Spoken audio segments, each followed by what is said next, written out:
2 दिवसा अगोदर ना मी एक व्हिडिओ अपलोड केला होता गुल्लकचा. त्यामध्ये कमेंटसुद्धा आलेल्या होत्या मला, की ताई पैसे किती झाले? आणि मी तुम्हाला सांगितलं होतं मी पुढच्या व्हिडिओमध्ये तुम्हाला सांगणार आहे, की त्यामध्ये पैसे किती गोळा झाले होते आणि कशाप्रकारे मी ते पैसे गोळा केले. आता बघा, मला काही फार दिवस लागले नाहीत ते गुल्लक भरवायसाठी. माझ्याकडे जसे पैसे यायचे मी तसे त्यामध्ये टाकायचे. जास्त करून तर मी प्रयत्न केला, की माझ्याकडे 10चा कॉईन, 20चा कॉईन आणि 5चे कॉईन हे कशाप्रकारे गोळा होईल.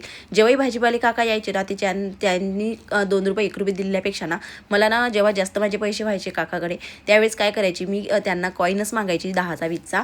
तर मग मला ते जास्त कॉईन मी गोळा करायचे आणि त्यामध्ये टाकायची. मला हे गुल्लक भरायला जास्तीत जास्त 2-2.5 महिने झाले. मी तर 15 दिवस ते फोडलं सुद्धा नव्हतं. ज्यावेळेस मी फोडलं त्यावेळेस मी तुम्हाला व्हिडिओ अपलोड केलेलाच होता.